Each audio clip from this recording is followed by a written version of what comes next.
السلام علیکم ناظرین، آج کا سچ کے ساتھ میں ہوں ندیم حسین۔ سن 2010 حج سیزن کا آغاز، اور اس میں ایک موڑ ایسا آتا ہے کہ جب ایک سعودی شہزادہ جو ہے وہ پاکستان کی حکومت کو یہ خط لکھتا ہے کہ پاکستان کے حجاج اکرام کے لیے سعودی عرب میں جو بلڈنگیں کرائے پر لی گئی ہیں وہ اس سے آدھے پیسوں پر یہ بلڈنگز جو ہیں وہ کرائے پر دینے کے لیے تیار تھا، لیکن معاملہ جو ہے اس کے برعکس ہوا ہے۔ اور پھر اس وقت کے وفاقی وزیر برائے مذہبی امور جو ہیں انہی کے ایک ساتھی جو اس وقت کے وفاقی وزیر برائے سائنس اور ٹیکنالوجی تھے اعظم سواتی، وہ کابینہ کے اوپر ان پر یہ الزام لگاتے ہیں کہ حج کرپشن ہوئی ہے، اور یہ الزام بھی لگایا جاتا ہے کہ 17.5 ملین کے جو ہیں وہ کک بیکس جو ہیں وہ وصول کیے گئے ہیں۔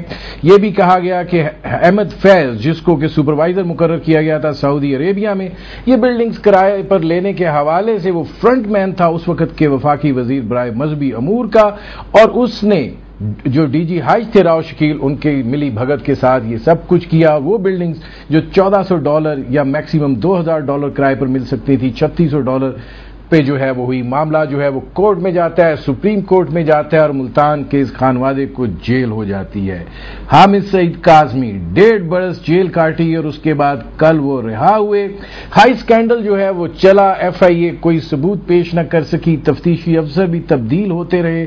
معاملات کیا تھے آج جاننے کی کوشش کریں گے۔ میرے آج کے مہمان اس وقت کے وفاقی وزیر برائے مذہبی امور حامد سعید کاظمی صاحب۔ کاظمی صاحب، آغاز کریں گے، سزا ہوئی، 1.5 سال جیل میں رہے، کیسا وقت گزرا؟ بسم اللہ الرحمن الرحیم۔ بہت شکریہ ندیم صاحب۔ سزا نہیں ہوئی، میرا سوال تو یہ ہے کہ 1.5 سال مجھے بتائیے کس کھاتے میں گزرا؟ وہ اس لیے کہ سزا تو جرم کی ہوتی ہے نا، جرم تو اب تک ثابت ہی نہیں ہوا۔ بلکہ میں ایک بات جو بہت تواتر سے کہہ رہا ہوں، اور میرے بہت عزیز دوست بعض یہ کہنے لگے ہیں کہ یہ بات آپ نے اتنی تکرار سے کہی ہے کہ بار بار سنی ہوئی بات کا مزہ جاتا رہتا ہے، لیکن اب میں کیا کروں، مجھے اس سے زیادہ مناسب الفاظ نہیں ملے کہ مجھ پر الزام لگانے والے کوئی ثبوت پیش نہیں کر سکے، اور تفتیش کرنے والے کوئی ثبوت تلاش نہیں کر سکے، تو میں جیل میں کیوں رہا؟ اب یہ جو ہے کہ تفتیش کرنے والے کوئی ثبوت تلاش نہیں کر سکے، الزام لگانے والے کچھ نہیں دے سکے، اس پر آتے ہیں بعد میں۔ آغاز کرتے ہیں وہیں سے جہاں سے یہ سلسلہ شروع ہوا تھا۔ سعودی شہزادے کا خط آتا ہے کہ جناب بلڈنگز جو ہیں میں اس سے آدھی قیمت پر دینے کے لیے تیار ہوں، اور انہوں نے جو ہے اس سے دگنی قیمت پر فاصلے پر یہ عمارات جو ہیں وہ کرائے پر حاصل کی ہیں۔ خط کیوں آیا؟ آخر کوئی وجہ ہوگی؟ دیکھیے، گزارش ہے کہ میں تو جس کرائسس میں پھنسا تو میں اس کو اپنے طور پر، اور جب جڑے ہوں سعودی شہزادے کی ظاہر ہے سعودیہ میں، تو اپنے طور پر انویسٹیگیٹ نہیں کر سکتا تھا۔ لیکن مزے کی بات یہ ہے کہ سعودی شہزادے کا خط دراصل میرے نام تھا، اور میرے پاس اس وقت وہ خط موجود ہے، وہ میں آپ کو دکھا سکتا ہوں۔ سعودی شہزادے کا خط اصل میں میرے نام ہے، اور وہی خط، ایگزیکٹلی وہی خط، بغیر کسی ترمیم اور اضافے کے، ایک نقطے کے رد و بدل کے بغیر، اوپر میری جگہ چیف جسٹس کا نام لکھ کے ان کو بھی بھیج دیا گیا ہے۔ اچھا، میں یہ اصرار کر رہا ہوں کہ یہ خط اصل میں میرے نام ہے، تو ممکن ہے کہ آپ کہیں کہ نہیں جی اصل میں چیف جسٹس کے نام ہوگا، یہ آپ خامخواہ کہہ رہے ہیں کہ اصل میں میرے نام ہے۔ تو میں یہ اس سے نکال کے پھر میں چاہتا ہوں کہ اگر آپ چاہیں تو یہ دکھا دیں کہ یہ خط اصل میں میرے نام ہے، اور اس کی دلیل یہ ہے کہ جب یہ خط شروع ہوتا ہے، یہ میرے نام خط ہے، یہ جب خط شروع ہوتا ہے تو السلام علیکم ورحمۃ اللہ کی بجائے کے بعد لکھا ہوا ہے معالی الوزیر، اور ظاہر ہے کہ وزیر تو میں ہوں نا، یہ میرے نام خط ہے۔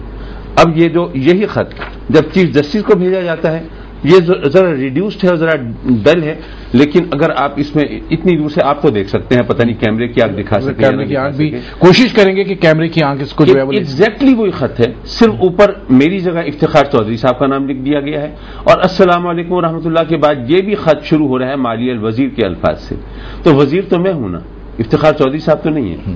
تو پتہ یہ چلا کہ یہ خط اپنے منہ سے بول رہا ہے کہ یہ خط اصل میں میرے نام ہے۔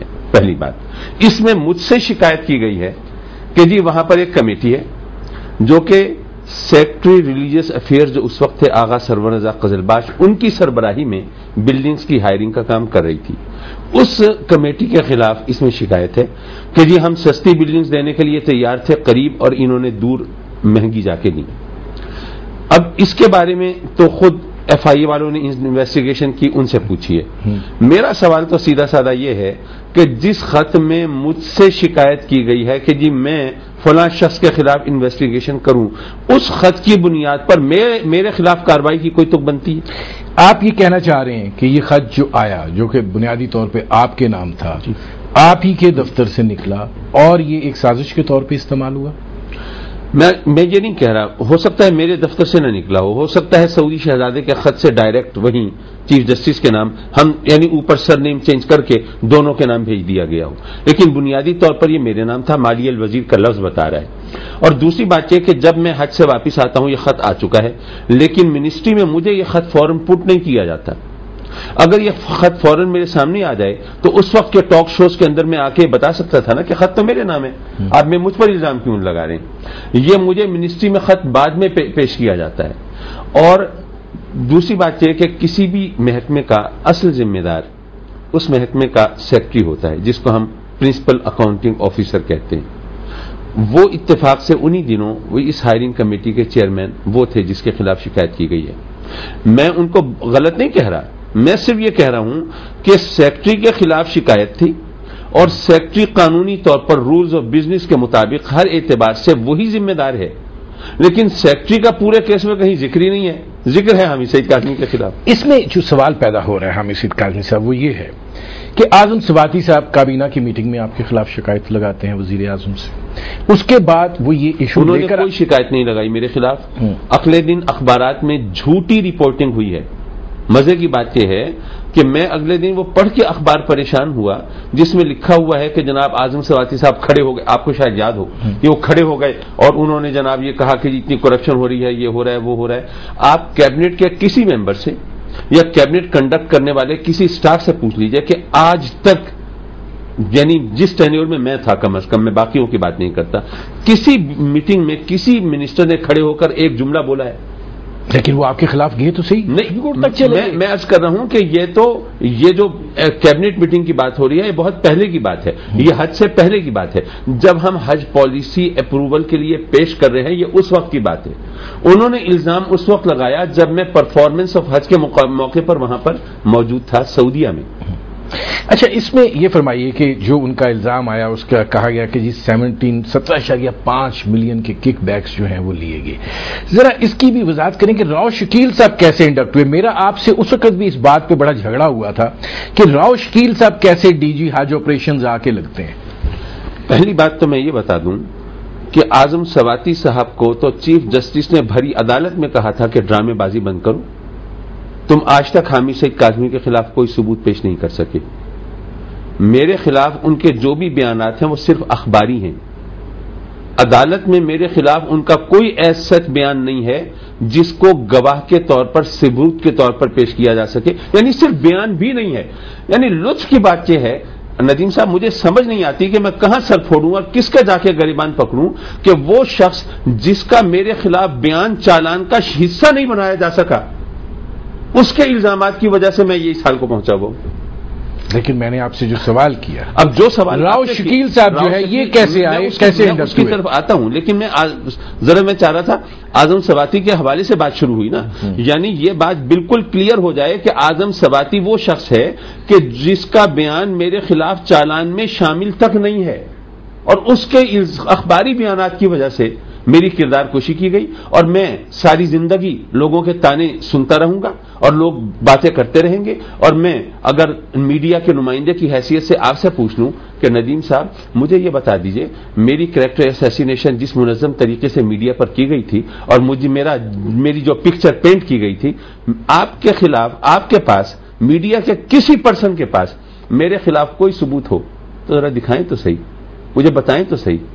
اور اگر نہ بتا سکیں اور آپ کا ضمیر اگر آپ کو ملامت نہ کرے تو کم از کم اتنا تو گوارا کریں کہ دنیا کو بتا دیں کہ حامد سعید کاظمی کے خلاف ہم نے بغیر کسی ثبوت کے کیچڑ اچھالا تھا. میں اس طرف اب چلیے راؤ شکیل صاحب کی. راؤ شکیل ڈی جی حج کی پوسٹنگ کا ایک پروسیجر ہے. پروسیجر کیا ہے؟ 20ویں گریڈ کی پوسٹ ہے. جب ڈی جی حج کی پوسٹنگ وہاں پوسٹ خالی ہونے والی ہو تو پاکستان میں جتنے بھی 20ویں گریڈ کے آفیسرز ہیں ان میں سرکولیٹ کیا جاتا ہے کہ آپ میں سے کون سے لوگ خواہش مند ہیں اس پوسٹ پر اپوائنٹمنٹ کے لیے. جو لوگ اپلائی کرتے ہیں ان کا پھر ایک 5 فیڈرل سیکرٹریز کا اسپیشل سلیکشن بورڈ کہلاتا ہے جس کو چیئر کرتا ہے سیکرٹری اسٹیبلشمنٹ. تو وہ ان کا انٹرویو کرتا ہے ان کینڈیڈیٹس کا اور ان بندوں میں سے 3 کا نام شارٹ لسٹ کر کے بھیجتا ہے پرائم منسٹر کو. ان 3 میں سے کسی ایک کا نام ٹک کرنا چوز کرنا یہ پرائم منسٹر کا اختیار ہوتا ہے.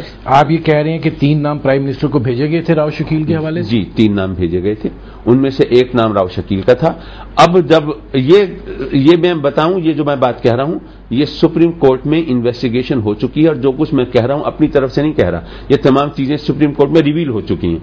سپریم کورٹ نے انویسٹیگیشن کی کہ جناب بتائیے راؤ شکیل کی پوسٹنگ کیسے ہوئی. وہ اس لیے کہ وہ اگینسٹ رول تھا. وہ فورن پوسٹنگ کے لیے جو میکسیمم ایج لمٹ ہے وہ 56 ایئرز ہے، ہی واز 57.5. فورن پوسٹنگ کے لیے ضروری ہے کہ one should have immaculate and impeccable character, کوئی بے داغ اس کا کردار ہونا چاہیے تاکہ باہر کے ممالک میں پاکستان کے نشان تھے ثواب نہ. لیکن ان کے خلاف یہاں نیب میں کیسز چل رہے تھے. وہ کیسز کی حقیقت کیا ہے مجھے نہیں پتا، لیکن نیب میں کیسز چل رہے تھے. ان کا نام ECL میں تھا. اس بنیاد پر سوال پیدا ہوا سپریم کورٹ میں کہ راؤ شکیل کی پوسٹنگ کیسے ہوئی.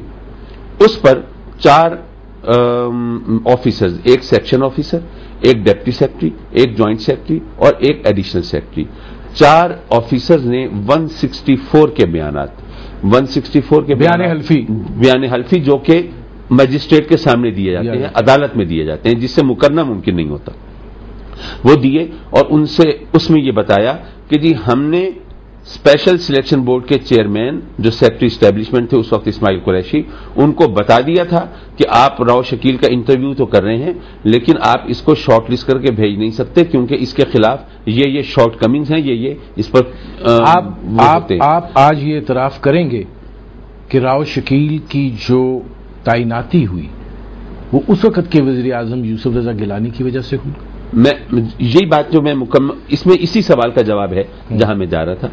جب انہوں نے 164 کے بیانات دیے کہ جی ہم نے ان کو بتا دیا تھا، اب ان سے پوچھا جائے کہ انہوں نے یہ شارٹ لسٹ کر کے ان کا نام کیوں بھیجا آگے پرائم منسٹر کو.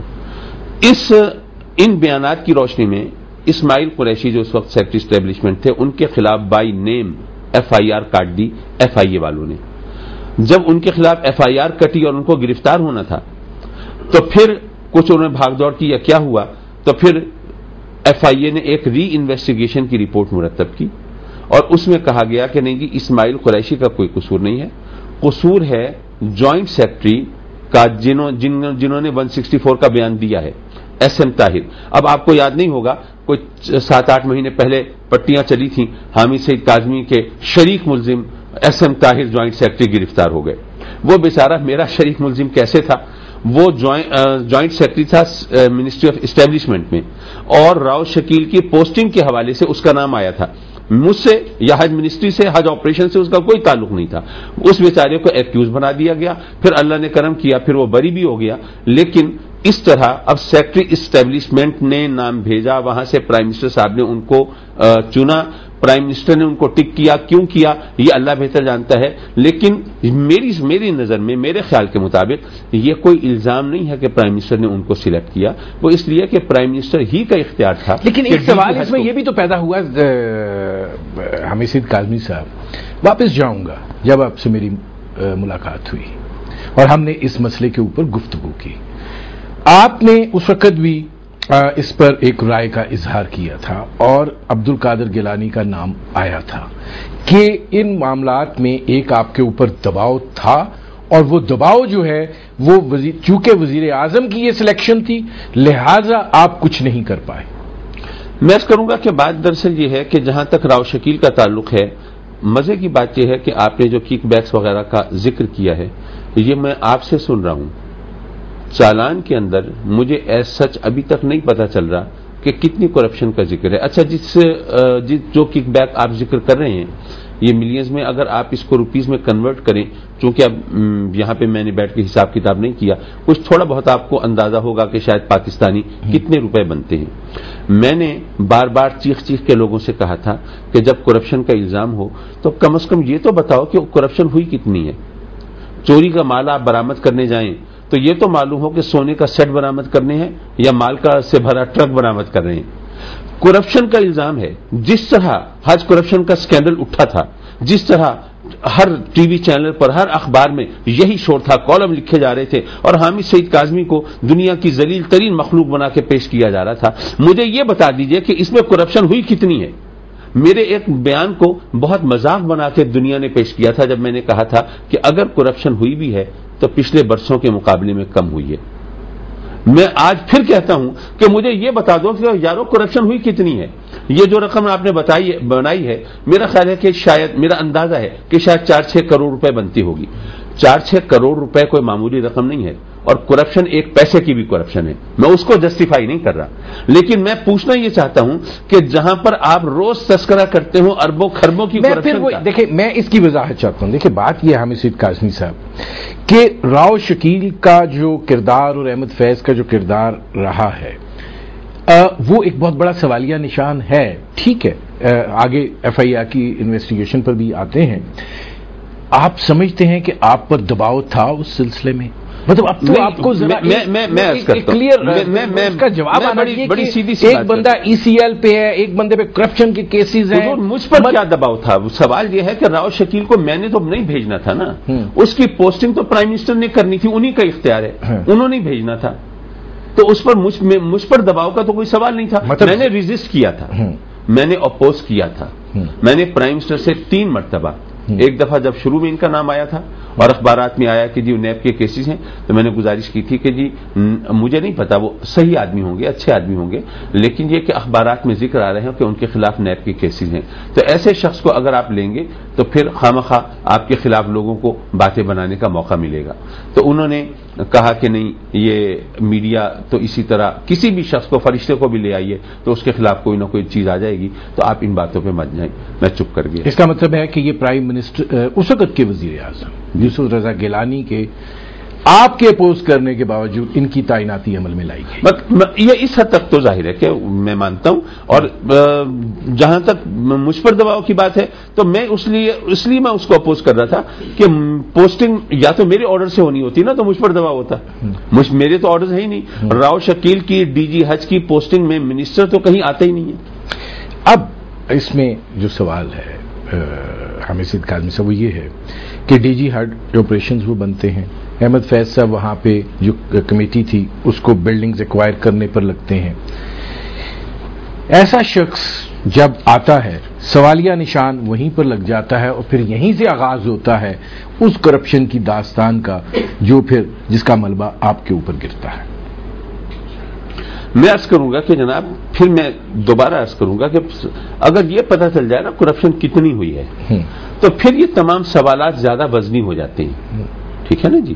اگر آپ نے اچھا میرے اوپر الزام یہ ہے کہ جی میں نے احمد فیض کی اپوائنٹمنٹ کے لیے میں نے ڈائریکشن دی تھی۔ مزے کی بات یہ ہے، اب یہ یہاں پہ ظاہر ہے کہ ٹاک شوز کے اندر اس طرح ڈاکومنٹس نہیں دکھائے جا سکتے۔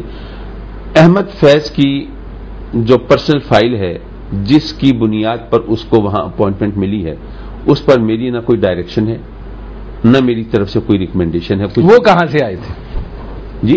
احمد فیض کہاں سے آئے؟ احمد فیض تو وہیں پہ ہوتا تھا، وہ کوئی نیا آدمی نہیں ہے، لیکن اس کو مقرر کس نے؟ مزے کی بات یہ ہے کہ احمد فیض وہ شخص ہے جس کا وہاں پر موجود پہلے جو ڈی جی حج وغیرہ تھے، ان سے پہلے جو ایکٹنگ ڈی جی حج تھے بہر اللہ ہزاروی، اس سے ان کی بہت گاڑی چلتی تھی ان کے آفس میں، ان کے مطلب یہ کہ وہ بندہ پہلے سے اس کام میں وہاں پر موجود تھا۔ یہ تو مجھے بعد میں انویسٹیگیشن میں پتا چلا نا، میرا اس سے پہلے کوئی تعلق نہیں تھا، یہ میں پہلے بتا دوں۔ مجھ سے سوال کیا ایف آئی اے کی ٹیم نے کہ جی بتائیے یہ احمد فیض کی اپوائنٹمنٹ آپ نے کیوں کرائی؟ میں نے کہا، جواب دیا ریکارڈ پر ہے کہ جی میں تو اس کو جانتا تک نہیں تھا، میں نے تو اس کی اپوائنٹمنٹ نہیں کرائی۔ اب جناب یہاں پر ایف آئی اے والوں نے بھی اور کچھ لوگوں نے اس کے ساتھ کچھ تصویریں جو ہائرنگ ریویو کمیٹی نے لگائی تھی اپنی رپورٹ کے ساتھ دکھائیں کہ جی احمد فیض میری ساتھ تصویروں میں ہے، آپ کہتے ہیں کہ میں جانتا ہی نہیں، آپ جھوٹ بول رہے ہیں۔ سوال یہ ہے کہ میں نے جو کہا تھا میں نہیں جانتا، وہ کس وقت کی بات تھی؟ بھائی جب کوئی یہ آپ مجھ سے پوچھے کہ آپ کے کہنے پر اپوائنٹمنٹ ہوئی، میں کہوں جی میں تو جانتا بھی نہیں، تو کہنے کا مطلب اپوائنٹمنٹ سے پہلے نہیں جانتا تھا، یہی مطلب ہے نا جی۔ اور تصویریں کب بنی ہیں؟ تصویریں اس وقت کی بنی ہے جب اس کی وہاں پر بلڈنگ سپروائزر کے طور پر وہ کام کر رہا ہے، اور میں بحیثیت منسٹر جاتا ہوں، بلڈنگ کی انسپیکشن کے لیے جاتا ہوں، میرے ساتھ جو بھی حج کا عملہ ہے، جو بھی سٹاف ہے وہ بھی ساتھ ہے، کچھ غیر متعلقین لوگ بھی ہیں، کچھ وہاں پر جو بلڈنگ اونرز ہیں ان کے نمائندے بھی ہیں۔ جیسے ہجوم ہوتا ہے، ظاہر ہے کہ ایک ایک کو میں نے سلیکشن تو نہیں کرنی یہ بندہ جائے گا یہ نہیں جائے گا، وہاں ایک ہجوم ہے، وہاں پر تصویریں کھینچی جاتی ہیں، اس میں احمد فیض بھی ہے۔ وہ کب تصویریں کھینچی گئیں؟ جب وہ بلڈنگ سپروائزر کے طور پر اپوائنٹ ہو چکا ہے اور میں بلڈنگ کی انسپیکشن کر رہا ہوں، اس وقت کی وہ تصویر۔ یہاں ایک اور سوال پیدا ہوتا ہے، لیکن ناظرین سابق وفاقی وزیر برائے مذہبی امور حامد سعید کاظمی صاحب سے ہماری گفتگو جاری ہے، بہت سے سوالات ہیں، بہت سے انکشافات ہیں، کچھ حقائق بھی آج سامنے آئیں گے، رہیے گا ہمارے ساتھ، ملتے ہیں اس بریک کے بعد۔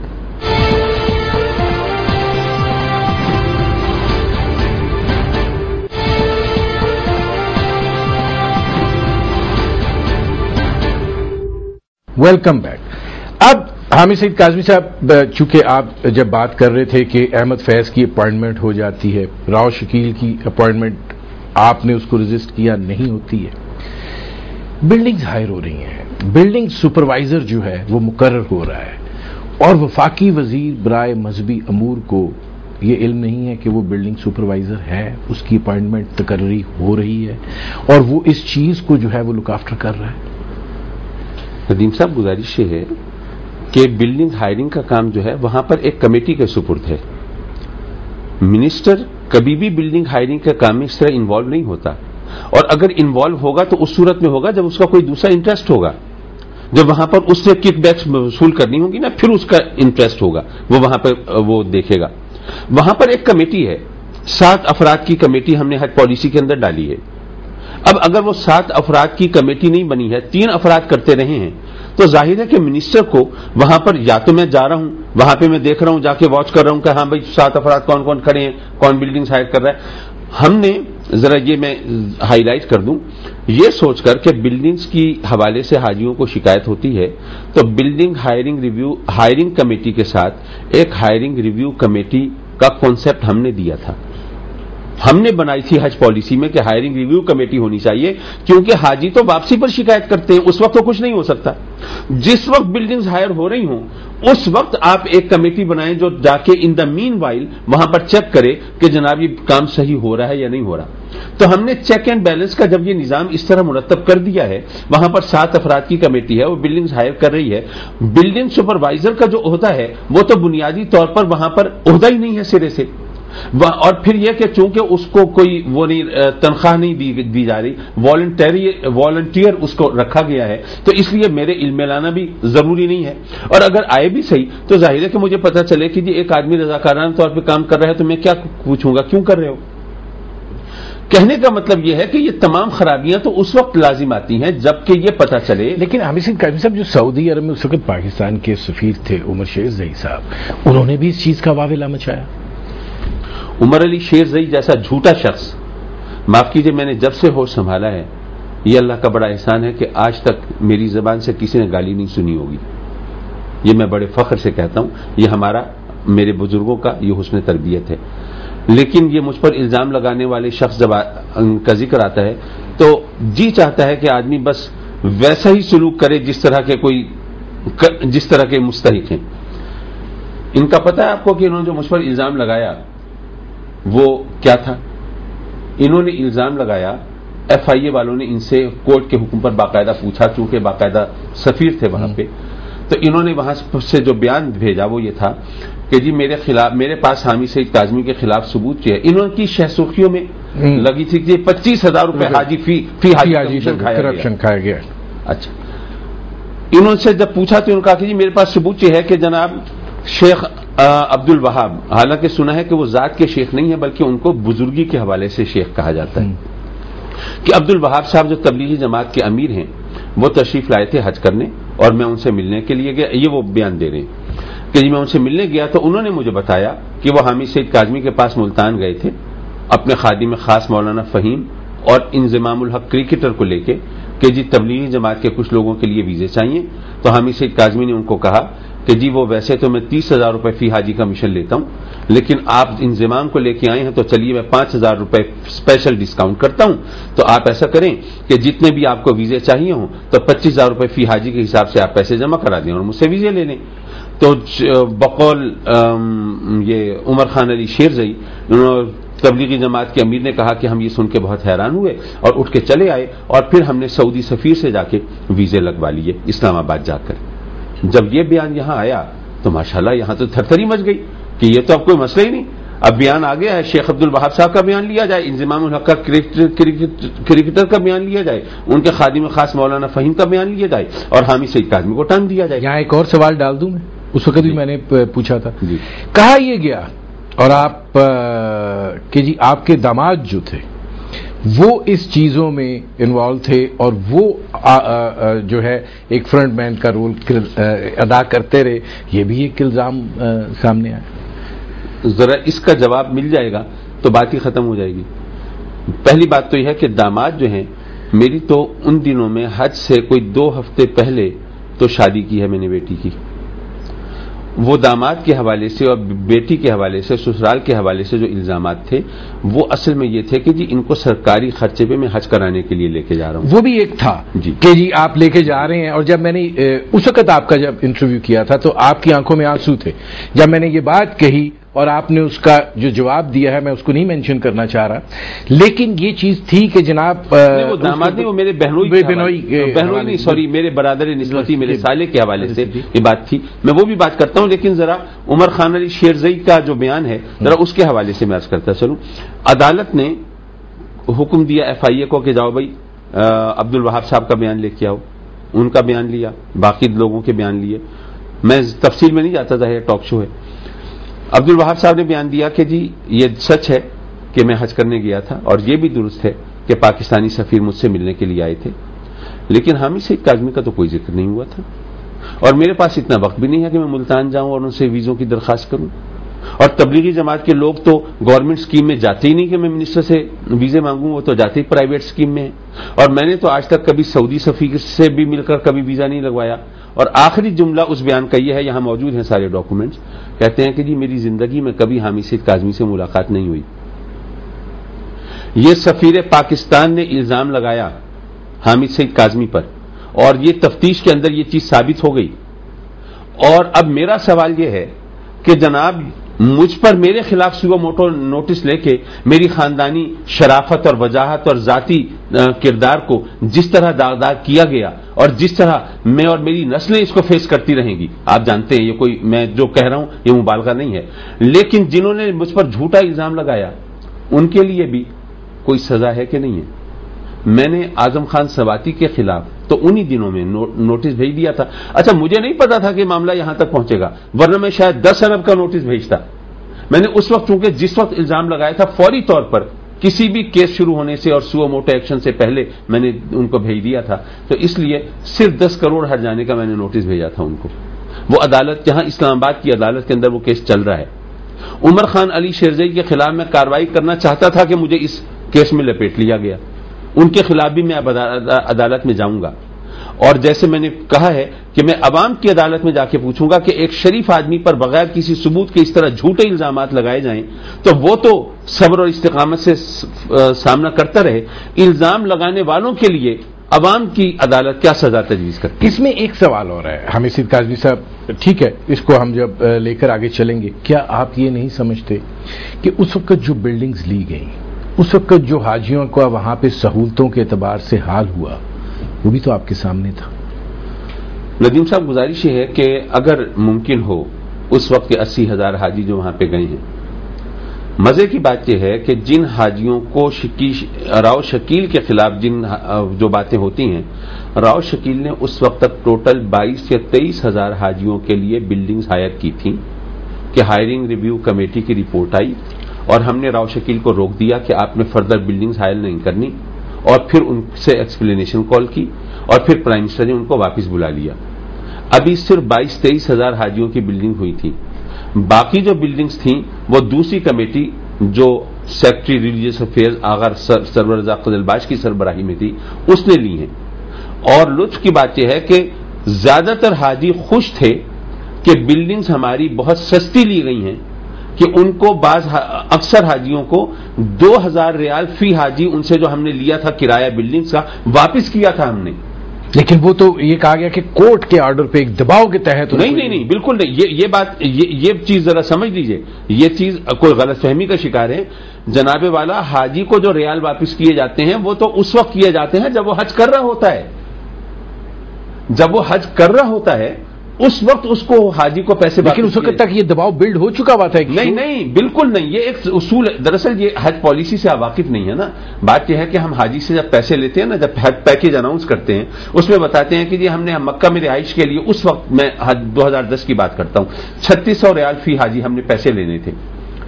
3600 ریال جو ہے وہ سیلنگ ہوتی ہے کہ اس سے زیادہ ہم نے بلڈنگز کا کرایہ نہیں دینا. 3600 ریال سے نیچے جو بھی بلڈنگ لی جائے ہر حاجی کے پاسپورٹ پر لکھا ہوا ہوتا ہے کہ تمہاری بلڈنگ کا کرایہ اتنا ہے اور جو ڈفرنس ہے اس کو واپس کیا جاتا ہے.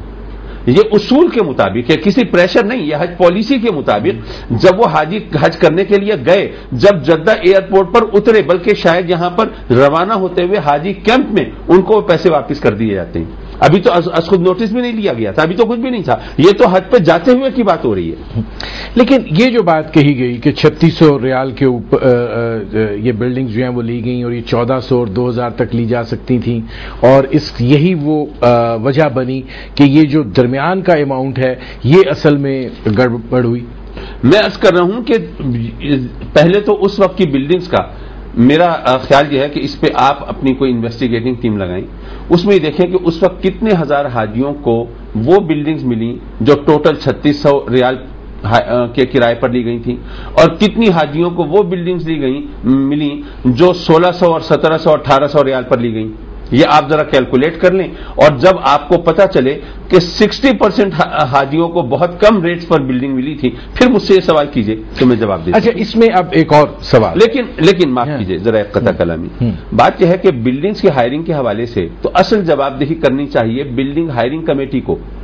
منسٹر بلڈنگ ہائرنگ کمیٹی میں نہیں ہے.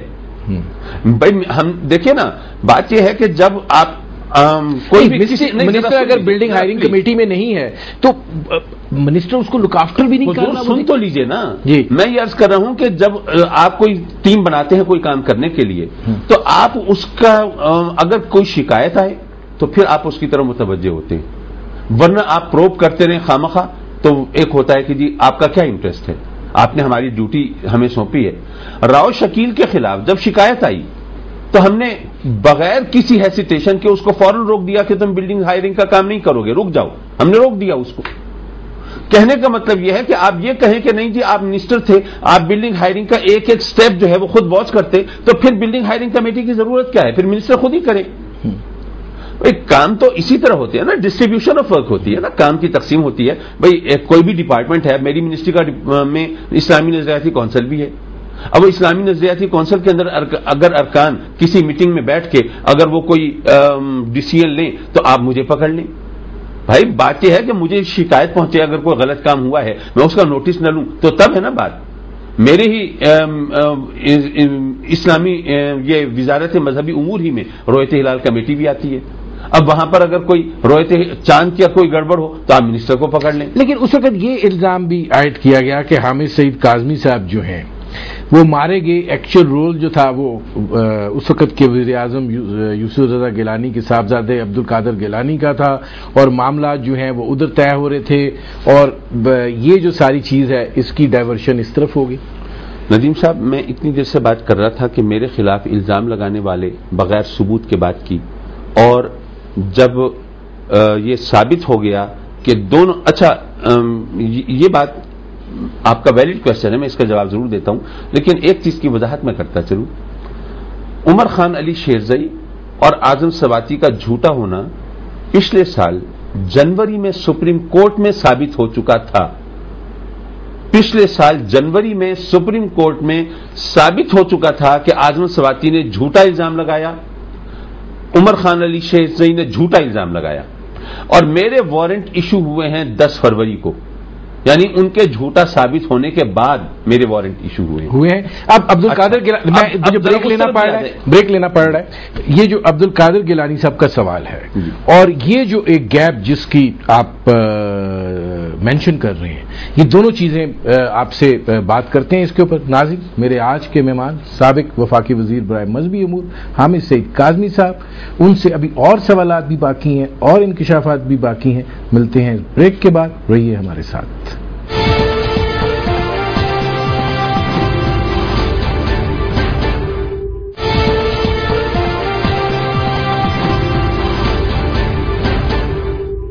Welcome back. بریک پر جانے سے پہلے حامد سعید کاظمی صاحب، میں بات کر رہا تھا اس وقت کے وزیر اعظم یوسف گیلانی کے صاحبزادے عبد القادر گیلانی کی، کہ جو کچھ بھی سلسلہ چلا یا جو بھی قیمت ادا کی، آپ بار بار کہہ رہے ہیں کہ جھوٹے ثابت ہوئے، بے گناہ ثابت ہوئے، یہ ایک چیز بھی سامنے آئی کیونکہ یہ تو آپ اعتراف کر چکے کہ راؤ شکیل کا آنا یہ ایک اس وقت کے وزیر اعظم کے دباؤ کا نتیجہ تھا۔ عبد القادر گیلانی کا کیا رول تھا؟ حضور والا، میں یہی عرض کر رہا تھا، دراصل بات میں نے یہیں سے شروع کی تھی اور یہاں پہ لا کے ختم کر رہا تھا تو آپ نے بریک لے لی۔ میں نے عرض کیا کہ میں اتنی دیر سے چیخ رہا ہوں کہ مجھ پر الزام لگانے والے جھوٹے ہیں اور میں واویلا کر رہا ہوں، تو کیا بغیر ثبوت کے مجھے کسی پر الزام لگانا چاہیے؟ آپ جو بار بار سوال کر رہے ہیں، میرے پاس کسی کے خلاف کوئی بات ہوگی تو میں کروں گا نا، میرے پاس تو کوئی ایویڈنس نہیں ہے۔ لوگوں نے ٹاک شوز میں بات کی، اگر انہیں کوئی ایویڈنس پیش کیا ہو، کوئی ایسی چیز ہو جس میں نظر آتا ہو کہ یہ بات میرے علم میں آنی چاہیے تو آپ مجھ سے پوچھ لیجئے، لیکن اگر کوئی معاملہ ہے تو میں نہیں جانتا۔ دیکھیے، عبد القادر گیلانی، یہ گیلانی خاندان ملتان کا ایک بہت محترم معزز خاندان ہے اور ہمارا ان سے 60 بلکہ اب تو صدی ہونے کو آئی، 1 صدی پرانا ہمارا تعلق ہے ان سے، لیکن کسی کی خاطر آپ جان کی قربانی دے سکتے ہیں، عزت و آبرو کی قربانی نہیں دے سکتے، ٹھیک ہے نا؟ کسی کو بچانے، اور بچانے کا کیا مطلب؟ ظاہر ہے کہ ان کا نام نہ FIR میں ہے، نہ چالان میں ہے، نہ کہیں کوئی ذکر ہے سوائے ٹاک شوز میں اور بات چیت کے، اور کہیں ان کا تذکرہ نہیں آتا، ٹھیک ہے نا؟ تو میں یہ کہہ رہا ہوں کہ مجھ سے جو بھی پوچھتا ہے میں کیسے بات کروں؟ میرے پاس کوئی دلیل ہو، کوئی ثبوت ہو، کوئی ایویڈنس ہو، میں نے کچھ دیکھا ہو تو میں بات کروں نا۔ اب اس میں جو چیز، جب یہ کیس چلا اور آگے اس کے اوپر کارروائی شروع ہوئی تو یہ کہا گیا کہ جناب اس کے اوپر پولیٹیکل انفلوئنس بہت زیادہ تھا۔ حسنین اصغر DGFI تھے، گلگت بھیج دیے گئے، وہ آپ کے کیس کی تحقیقات کر رہے تھے، واپس ہی نہیں آئے۔ ایڈیشنل DG کو لگایا گیا، وہ بھی چلے گئے، اور پھر یہ کہا گیا کہ یہ ساری مینیپولیشن ہوئی ہے اور یہ پولیٹیکل انفلوئنس کا نتیجہ ہے کہ FIA جو ہے بار بار وہ تفتیشی افسر بدلنے کے، بار بار وہ سارے معاملات دیکھنے کے، کوئی چیز جو ہے وہ ثابت نہیں ہو پائی۔ دیکھیں جی، ان چیزوں کو تو اس کو کنکلوڈ کر کے جو بھی آپ نتیجہ نکالیں، یہ تو فیکٹس ہیں نا جی، فیکٹس کو کنکلوڈ کر کے جو بھی نتیجہ نکالیں وہ آپ کا اختیار ہے، لیکن میں آپ سے 1-2 باتیں پوچھنا چاہتا ہوں۔ یہ بتائیے کہ سو موٹو ایکشن جب لیا جاتا ہے تو آپ کے خیال میں اس میں مدعی کون ہوتا ہے؟ کورٹ خود۔ فیصلہ کس نے کرنا ہے؟ کورٹ نے۔ اب اگر کورٹ یہ چاہے کہ انویسٹیگیشن بھی میری مرضی سے ہو تو پھر انصاف لے لیجئے جس سے بھی لینا ہے، لیکن ان کا یہ بھی کہنا تھا کہ یہ ایک آؤٹ اسٹینڈنگ آفیسر تھا، یہ بغیر کسی اس کے تحقیقات کر رہا۔ ذرا سن لیجئے نا، ابھی تو ایک سٹیپ لیا، دوسری بات کیجئے، یہ بتائیے کہ FIA کے اندر کیا حسین اصغر کے سوا کوئی دیانتدار شخص نہیں تھا؟ اگر ایسا ہے تو پھر کورٹ کو چاہیے کہ FIA کو کے بارے میں، ظاہر ہے کہ الحمدللہ جب وہ پرائم منسٹر کو گھر بھیج سکتے ہیں تو وہ الحمدللہ کوئی بھی ان کی ایکسس سے دسترس سے باہر نہیں ہے، تو وہ ادارہ جس کے اندر سب کرپٹ ہیں، سب بدعنوان ہیں، سب کھانے پینے والے ہیں، سب حکام کے اشاروں پر ناچنے والے ہیں اور کوئی بھی حق و انصاف کی بات کرنے والا نہیں ہے، ایک ہی حسین اصغر یا لے دے کے ایک ظفر قریشی تھا، بس اس کے علاوہ اور کوئی شخص نہیں ہے، تو اس ادارے کو لپیٹ دیں۔ اچھا، انویسٹیگیشن تبدیل کرانا ملزم کا حق ہوتا ہے، اگر وہ کہے کہ یہ باعث ہے کوئی دوسرا لگا دیں، لیکن یہاں پر جو مدعی ہیں وہی کہتے ہیں کہ نہیں یہ انویسٹیگیشن کرے، لیکن میں جو میں کہہ رہا ہوں ذرا تھوڑا سا تحمل سے سن لیجئے گا۔ حسین اصغر دیانتدار شخص ہوگا، مجھے اس پر کوئی اعتراض نہیں ہے، لیکن انہوں نے جو رپورٹ دی تھی میرے پاس یہاں پر اس وقت بھی جو انہوں نے رپورٹ سبمٹ کی تھی کورٹ کے اندر وہ موجود ہے، جس میں یہ لکھا ہوا ہے کہ حامد سعید کاظمی کے خلاف کوئی ثبوت ایسا نہیں ملا جس کی وجہ سے ان کے خلاف کوئی باقاعدہ کارروائی کی جا سکے. میرے پاس یہاں رپورٹ موجود ہے, حسین اصغر کی رپورٹ موجود ہے. پھر میرے وارنٹ ایشو کیوں ہوئے تھے؟ حسین اصغر کا معاملہ پہلے یہ جو آپ جس امپریشن کے تحت سوال کر رہے ہیں میں اسی کو دہرا رہا ہوں کہ جی وہ بہت دیانتدار شخص تھا, اس نے بہت آگے تک جانا تھا, اور جیسے آپ نے نام لیا کہ جی اس نے عبدالقادر گیلانی کو بھی چھاپ لینا تھا اور اس وجہ سے اس کا ٹرانسفر ہوا. یہ ایک امپریشن اب تک چلا آ رہا ہے. پہلے میں بھی سن کے ٹاک شو سے اسی امپریشن کا شکار تھا, لیکن جب کورٹ نے کہا کہ ان کو واپس لاؤ اور وہ نہیں لائے, اور یہی ہر طرف بات ہوئی کہ جی حکومت نہیں آنے دیتی, تو کورٹ نے کہا کہ اس کو سسپینڈ کر دو.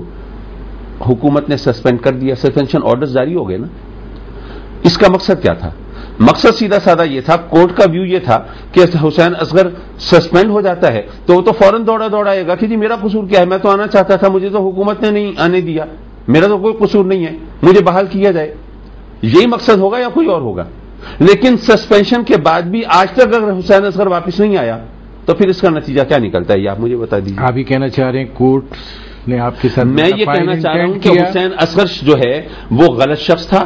اس نے خامخواہ کس کو خوش کرنے کے لیے, کس کی رضا کے لیے, کس لیے اس نے بہت زیادہ کان بھرنے کی کوشش کی تھی عدالت کی, اور غلط طریقے سے یہ رپورٹنگ کرنے کی کوشش کی تھی. جس طرح میرے خلاف وہاں ماحول پیدا کیا گیا تھا, مجھے تو خود ایف آئی اے کے لوگوں نے بعد میں کہا کہ جی حسین اصغر, اور یہ حسین اصغر نے پتہ نہیں کس کے پریشر پر ہائپ کریٹ کی تھی کہ جی آپ کو گرفتار کرنا ہی کرنا ہے. میرے مکان کو ہائی لائٹ کیا گیا تھا, آپ کے چینلز پہ دکھایا گیا, بلکہ شاید آپ کو یاد ہو میں نے فون کر کے آپ سے کہا تھا کہ وہاں پر لوگ پہنچے ہوئے میرے مکان کو پکچرائز کر کے اور دکھانا چاہتے ہیں. آپ نے مہربانی کی تھی, اپنے چینل کے لوگوں کو روک دیا تھا, لیکن باقی چینل والے تو آپ کے کہنے میں نہیں تھے, انہوں نے کیا.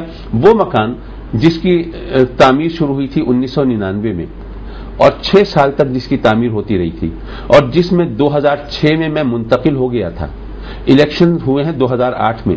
2006 سے میں جس مکان میں رہائش پذیر ہوں, یوسف رضا گیلانی, شاہ محمود قریشی, مخدوم شہاب الدین جس مکان میں مجھے پیپلز پارٹی کے ساتھ چلنے کے لیے آمادہ کرنے کے لیے تشریف لاتے رہے, جس مکان میں ملتان کے صحافی پریس کانفرنسز اٹینڈ کرتے رہے, دعوتیں کھاتے رہے, اسی مکان کو میڈیا اگر میری کرپشن کے ثبوت کے طور پر کرپشن کے پیسے سے تعمیر شدہ محل بنا کے دکھاتا ہے تو بتائیے میں کس کا گریبان پکڑوں؟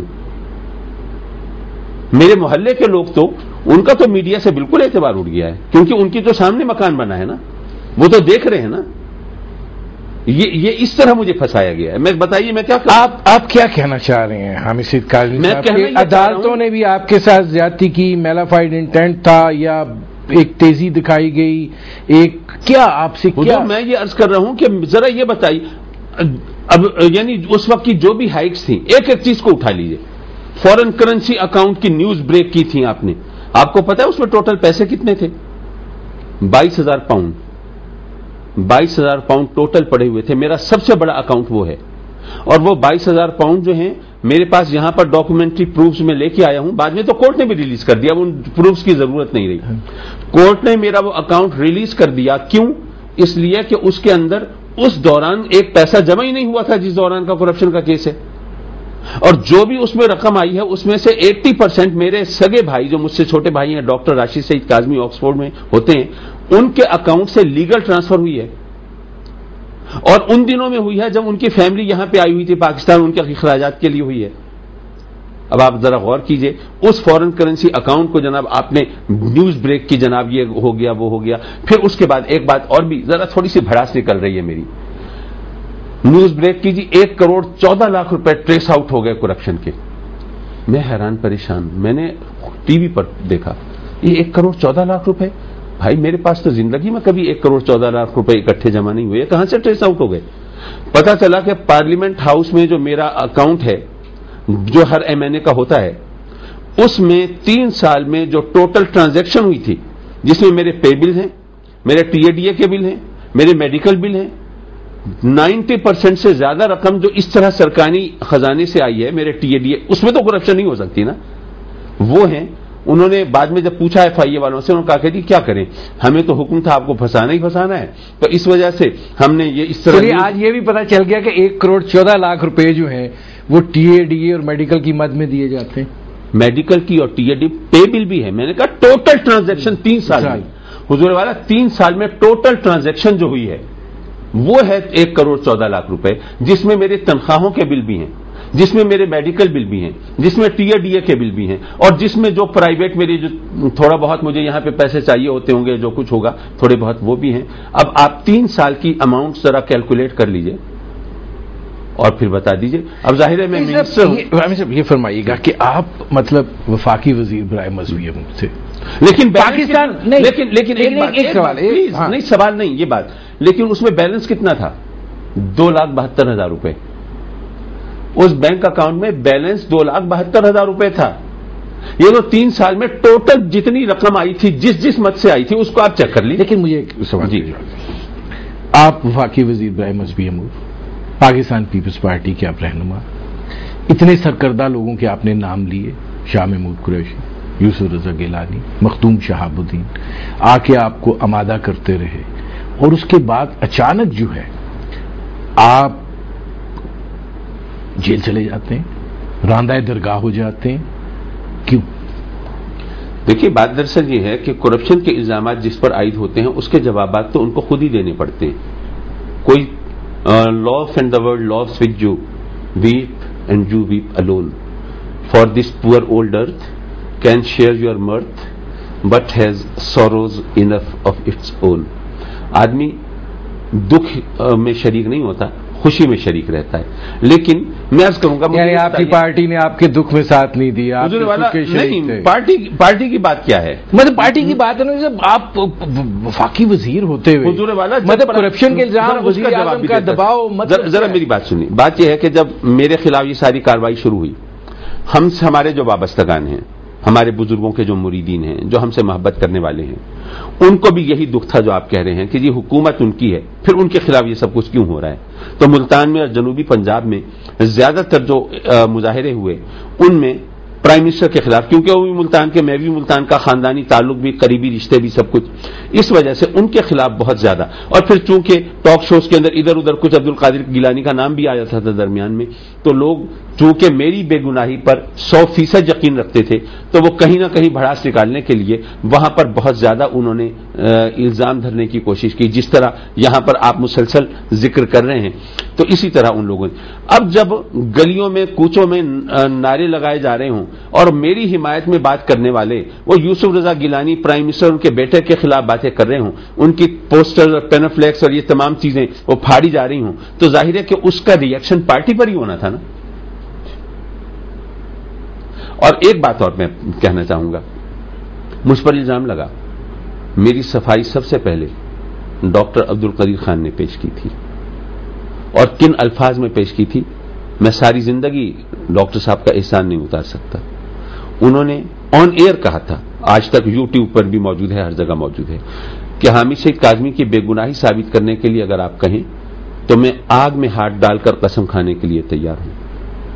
میں خانہ کعبہ میں اور مسجد نبوی میں کھڑے ہو کر قسم کھانے کے لیے تیار ہوں کہ حامد سعید کاظمی بے گناہ ہیں. اور انہوں نے یہ بھی کہا تھا کہ حامد سعید کاظمی پر الزام لگانے والے لوگ وہی ہیں جنہوں نے ان پر قاتلانہ حملہ کرایا تھا. لیکن اچھا, اب ذرا یہ بات میں مکمل کر لوں, سوری.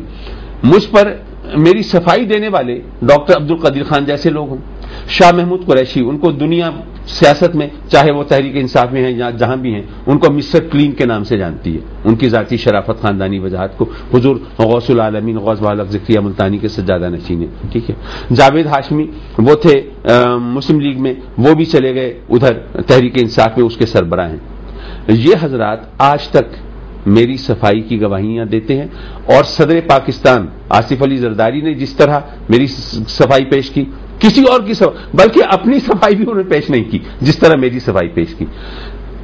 آپ کو ان سے اختلاف ہوگا, لوگ برا بھلا بھی کہتے ہیں, سب کچھ کہتے ہیں, لیکن بلحاظ عہدہ تو سب سے بڑا عہدہ صدر کا ہی ہے نا پاکستان میں. بلحاظ عہدہ سب سے بڑے عہدے دار صدر پاکستان ہے, وہ میری صفائی پیش کرتے ہیں. عہدے سے ہٹ کر جس کی سب سے زیادہ عزت ہوگی وہ ڈاکٹر عبد القدیر خان ہے, وہ میری صفائی پیش کرتے ہیں. روحانی حوالے سے سہروردی سلسلے کے سب سے بڑے بزرگ غوث بہالق کے سجادہ نشین شاہ محمود قریشی میری گواہی پیش کرتے ہیں. پاک پتن شریف کے سجادہ نشین, میں کتنے نام لوں, یہ صفائی پیش کرتے ہیں. لیکن لوگوں کا ایک مزاج بن گیا ہے کہ جناب کسی پر الزام آئے نا کسی کے خلاف کوئی بات کی جائے تو فوراً قبول کر لیتے ہیں. یہ سب کچھ اس لیے ہوا کہ کچھ لوگ جیسے راؤ شکیل ہیں، احمد فیض ہیں، اب یہ معاملات جو ہیں یہ سوالیہ نشان بنے. اور سوالیہ نشان کیوں ہیں؟ میرا سوال تو پھر یہ ہے نا، مجھے یہ تو بتا دیجئے کرپشن ہوئی کتنے کی ہے؟ اربوں روپے کی کرپشن کی بات کرنے والے یار ذرا یہ تو بتاؤ کتنی کرپشن ہوئی ہے. بس آخری منٹ ہے. آپ پہ یہ جو دور گزرا، اب آپ کیا؟ حضور میرا سوال تو یہ ہے کہ یہ جو 1.5 سال تقریباً گزرا ہے تو میں کس کھاتے میں ڈالوں؟ میں کس کو الزام دوں؟ کس کا گریبان پکڑوں؟ ایف آئی اے کو پکڑوں؟ عدلیہ کو کچھ کہوں؟ اپنی حکومت کے ذمے پڑوں؟ یا محض وہ زہر کے گھونٹ پی کے اور چپ کر جاؤں؟ کیا کریں گے آپ؟ دیکھیے میں رب کی بارگاہ میں تو التجا کرتا ہوں کہ مولا اتنا عرصہ مجھے تو نے صبر اور حوصلہ دیا ہے تو تھوڑا حوصلہ اور دے دے کہ اتنے عرصے کی کمائی لوٹ نہ جائے کہیں. بہت شکریہ حامد سعید کاظمی صاحب. ناظرین، میرے آج کے مہمان وفاقی وزیر برائے مذہبی امور حامد سعید کاظمی صاحب اس وقت حج کرپشن کے حوالے سے جو الزامات اٹھے ان کے حوالے سے بھی سوالات ہم نے کیے. ایف آئی اے جو ہے وہ بالآخر وہ عدالت میں گئی اور اس نے کہا کہ حامد سعید کاظمی کے خلاف کوئی ثبوت نہیں مل پایا، لہذا ان کی ضمانت جو ہے وہ منظور ہوئی. 1.5 سال کا عرصہ انہوں نے جیل میں کاٹا اور آج وہ یہ سوال لے کر بیٹھے ہوئے ہیں کہ میں نے یہ جو 1.5 سال کا عرصہ جیل میں گزارا ہے اس کا الزام جو ہے وہ میں کس کو دوں، کس کے سر یہ دستار باندھوں کہ مجھے انصاف جو ہے وہ مل پائے. دیکھنا یہ ہے کہ یہ جو سو موٹو ایکشن لیا گیا اور پھر آج حامد سعید کاظمی صاحب ہمارے سامنے بیٹھے ہوئے ہیں اور نہ کوئی ثبوت فراہم کیا جا سکا، نہ کوئی الزام ثابت کیا جا سکا. کیا معاملات جو ہیں اسی طرح ہوتے ہیں؟ کیا انسان کا 1.5 سال کا جیل میں گزرا ہوا عرصہ یہ تو ایک شخص کا نہ جانے کتنے اور لوگ بھی ایسے ہیں جو جیلوں کی نظر ہوئے ہوئے ہیں الزامات کے حوالے سے بغیر کسی ثبوت کے. اسلام بس اجازت دیجیے، اللہ حافظ.